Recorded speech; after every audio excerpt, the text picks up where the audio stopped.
ഒരു നല്ലൊരു hotel and restaurant കിട്ടുന്ന അതേ രുചിയിൽ നമുക്കൊരു സ്പ്രിംഗ് റോൾ വീട്ടിൽ തയ്യാറാക്കണം. അപ്പോൾ പറയുന്ന അളവുകളും മെത്തേഡുകളും എല്ലാം കറക്റ്റായിട്ട് നിങ്ങൾക്ക് ഫോളോ അപ്പ് ചെയ്താൽ ഇത് നമുക്ക് വീടുകളിൽ തന്നെ തയ്യാറാക്കാവുന്നതാണ്. അപ്പോൾ ഇതെങ്ങനെ തയ്യാറാക്കാമെന്ന് നമുക്കൊന്ന് കണ്ടു നോക്കിയാലോ. വീഡിയോ ഇഷ്ടമായാണെങ്കിൽ ലൈക്കും കമൻറ്റും സബ്സ്ക്രൈബ് ചെയ്യാനും മറക്കരുത്. നിങ്ങൾക്ക് എല്ലാവർക്കും K4 കിച്ചൻ്റെ പുതിയൊരു വീഡിയോയിലേക്ക് സ്വാഗതം.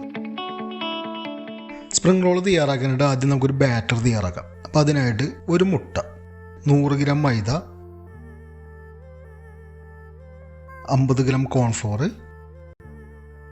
അതിലേക്ക് ആവശ്യത്തിന് ഉപ്പ്, ഇതും കൂടി ചേർത്തിട്ട് നല്ല ലൂസായിട്ടുള്ള ഒരു ബാറ്റർ തയ്യാറാക്കണം. അപ്പോൾ ഇത്ര മൈദയാണ് നമ്മൾ എടുക്കുന്നത്, അതിൻ്റെ നേർപകുതി കോൺഫ്ലോർ എടുക്കണം.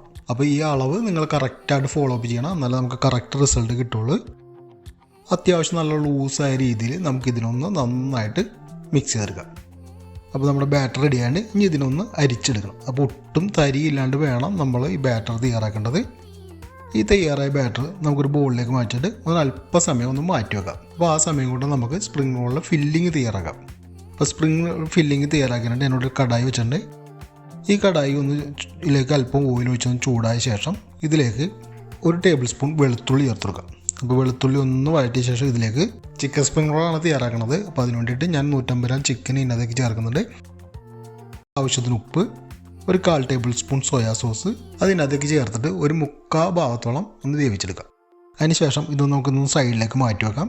ഇനി ഇതിലേക്ക് ഒരു 3 മുട്ട പൊട്ടിച്ച് ഒഴിക്കുന്നുണ്ട്. അത് പൊട്ടിച്ച് ഒഴിച്ചിട്ട് നന്നായിട്ടൊന്ന് ഫ്രൈ ചെയ്തെടുക്കാം. അതൊന്ന് മുട്ട ഒന്ന് ഫ്രൈ ആയി വന്ന ശേഷം ഇതിലേക്ക് ചിക്കനും ഈ മുട്ടയും കൂടി ഒന്ന് മിക്സ് ചെയ്യാം. കൂട്ടത്തിൽ ഒരു സവാളയും കൂടി നീളത്തിലരിഞ്ഞ് ചേർക്കുന്നുണ്ട്. അതും കൂടി ചേർത്തിട്ട് നല്ല സോഫ്റ്റ് ആവണ വരെ ഒന്ന് വഴറ്റിയെടുക്കാം. ഇതിലേക്ക് ഇനി 150 gram carrot, 150 gram capsicum, 150 gram cabbage ഇതെല്ലാം കൂടി ചേർത്തിട്ട് നന്നായിട്ടൊന്ന് സ്റ്റിർ ഫ്രൈ ചെയ്തെടുക്കാം.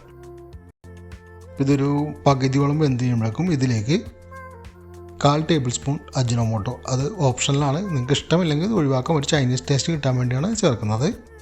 അതേപോലെ ആവശ്യത്തിന് ഉപ്പ്, 1/4 ടേബിൾ സ്പൂൺ സോയാ സോസ് ചേർത്തിട്ട് നമുക്ക് ഈ വെജിറ്റബിളൊക്കെ ഒന്ന് സോഫ്റ്റ് ആണ് വരാം. ഓവറായിട്ട് കുക്ക് ചെയ്യരുത്, ജസ്റ്റ് ഒന്ന് സോഫ്റ്റ് ആയാൽ മതിയാവും. അതൊന്ന് സോഫ്റ്റായി വന്ന ശേഷം ഇതൊരു പ്ലേറ്റിലേക്ക് മാറ്റിയിട്ട് ഈ ഫില്ലിംഗ് ഒന്ന് തണുക്കാനായിട്ട് മാറ്റി വെക്കാം. അപ്പോൾ ആ സമയം കൊണ്ട് നമുക്ക് സ്പ്രിംഗ് റോളിലെ ഷീറ്റ് തയ്യാറാക്കാം. അപ്പോൾ അതിനായിട്ട് ഒരു നോൺ സ്റ്റിക്ക് പാൻ ചൂടാക്കിയ ശേഷം അതിലേക്ക് ഈ കാണുന്ന രീതിയിൽ ആ ബാറ്റർ ഒന്ന് വെച്ചിട്ട് നന്നായിട്ടൊന്ന് റോൾ ചെയ്തെടുക്കുക. അപ്പോൾ ഇത് ഒരു മീഡിയം ചൂടിൽ വേണം നമ്മൾ ഈ പാൻ കേക്ക് തയ്യാറാക്കേണ്ടത്. അപ്പോൾ നമ്മൾ ഒരു പാൻ കേക്ക് റെഡി ആയിട്ടുണ്ട്. ഇനി നമുക്കിതിനെ ഒരു ടേബിളിൽ അല്പം കോൺഫ്ലോർ സ്പ്രെഡ് ചെയ്ത ശേഷം അതിന് മുകളിലേക്ക് ഇട്ടിട്ട് ഈ ഷീറ്റിൻ്റെ മുകളിൽ അല്പം കോൺഫ്ലോർ ഇട്ടിട്ട് ഒന്ന് റോൾ ചെയ്തെടുക്കണം. ഒന്ന് പെട്ടെന്ന് തണുക്കാൻ വേണ്ടിയാണ് നമ്മളിങ്ങനെ ചെയ്യണത്. അപ്പോൾ കാറ്റ് കൊണ്ടു കഴിഞ്ഞിട്ടുണ്ടെങ്കിൽ ഈ ഷീറ്റ് ഡ്രൈ ആയി പൊട്ടിപ്പോകാൻ സാധ്യതയുണ്ട്. അപ്പോൾ അതുകൊണ്ട് നമ്മളിതിനെ ഒരു തുണിയോ അല്ലെങ്കിൽ ഒരു ക്ലീൻ ഫോയിലോ ഉപയോഗിച്ചിട്ടൊന്ന് കവർ ചെയ്ത് വെക്കാം, കാറ്റ് കയറാത്ത വിധത്തിൽ. ഇനി അടുത്തായിട്ട് നമുക്ക് ഒരെണ്ണോട് തയ്യാറാക്കി നോക്കാം. അപ്പോൾ എപ്പോഴും ബാറ്റർ പാനിൽ റോൾ ചെയ്യുമ്പോൾ ഒരിക്കലും കട്ടി കൂടാതിരിക്കാൻ പ്രത്യേകം ശ്രദ്ധിക്കണം. ഇനിയിപ്പോൾ ബാറ്റർ ഇത്തിരി കട്ടി കൂടുതലാണെങ്കിൽ നിങ്ങൾ അല്പം വെള്ളം ഒഴിച്ചൊന്ന് ലൂസാക്കി എടുത്താലും മതിയാവും. അപ്പോൾ നമ്മുടെ ഷീറ്റൊക്കെ റെഡി ആയിട്ടുണ്ട്. ഇനി നമുക്കിതൊന്ന് റോൾ ചെയ്തെടുക്കാം. അപ്പോൾ സ്പ്രിംഗ് റോള് ഷീറ്റെല്ലാം റെഡിയായിട്ട് ഇനി ഇതിനൊന്ന് റോൾ ചെയ്തെടുക്കാം. അതിനായിട്ട് ഷീറ്റ് വെച്ച ശേഷം അതിൻ്റെ മുകളിലേക്ക് ഫില്ലിങ് വെക്കാം. 2 സൈഡിൽ നിന്ന് ഒരേപോലെ ഫോൾഡ് ചെയ്തിട്ട് ഒന്ന് റോൾ ചെയ്തെടുക്കാം.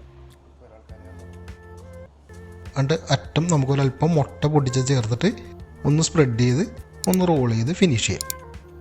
അപ്പോൾ ഇതുപോലെ എത്ര റോൾസ് നമ്മൾ തയ്യാറാക്കുന്നോ അത്രയും നമുക്ക് ഇതേപോലെ തന്നെ റോൾ ചെയ്തെടുക്കാം. ഇപ്പോൾ ഏകദേശം ഒരു 30-40 ഗ്രാം ഫില്ലിങ് മതിയാവും ഒരു സ്പ്രിംഗ് റോളിന്. അപ്പോൾ അത് കണക്കാക്കിയിട്ട് ഒരു 20 സ്പ്രിംഗ് റോളം നമുക്ക് ഇത് വെച്ച് ഇങ്ങനെ തയ്യാറാക്കി എടുക്കാവുന്നതാണ്. അപ്പോൾ നമുക്ക് ഇനി അടുത്തായിട്ട് സ്പ്രിംഗ് റോളൊന്ന് ഫ്രൈ ചെയ്യാം. അപ്പോൾ മീഡിയം ഹീറ്റായിട്ടുള്ള ഓയിലിൽ സ്പ്രിംഗ് റോൾ ഇട്ടിട്ട് ഓരോന്നോരോന്നായിട്ട് ഇങ്ങനെ ഇട്ടിട്ട് ഒന്ന് ഫ്രൈ ചെയ്തെടുക്കുക. അപ്പോൾ ഇതിങ്ങനെ ഫ്രൈ ചെയ്ത് ഒരു പകുതിയോളം വെന്ത് കഴിയുമ്പോഴേക്കും എടുത്ത് മാറ്റിയിട്ട് ഒന്ന് തണുത്ത ശേഷം ഫ്രീസറിൽ വെച്ചിട്ടുണ്ടെങ്കിൽ നമുക്ക് ആവശ്യമുള്ള സമയങ്ങളിലൊക്കെ എടുത്തിട്ട് ഫ്രൈ ചെയ്ത്, ഇപ്പോൾ കുട്ടികളൊക്കെ ക്ലാസ് വിട്ട് വരുമ്പോൾ അല്ലെങ്കിൽ ഒരു വിസിറ്റേഴ്സൊക്കെ വരുമ്പോൾ പെട്ടെന്ന് തന്നെ എടുത്ത് ഫ്രൈ ചെയ്ത് ഒരു സ്പ്രിംഗ് റോൾ കൊടുക്കാവുന്നതാണ്. ആ രീതിയിലും ഇത് സ്റ്റോർ ചെയ്യാവുന്നതാണ്. എപ്പോഴും ഫ്രീസറിലായിരിക്കണം വെക്കേണ്ടത്.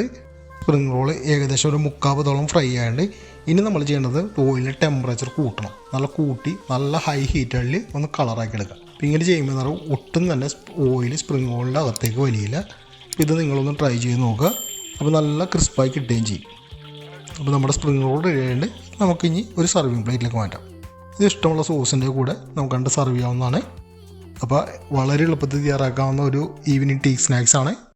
അപ്പോൾ തീർച്ചയായും ട്രൈ ചെയ്ത് നോക്കുക. വീഡിയോ പറ്റിയുള്ള അഭിപ്രായങ്ങൾ കമൻറ്റ് ചെയ്യുക.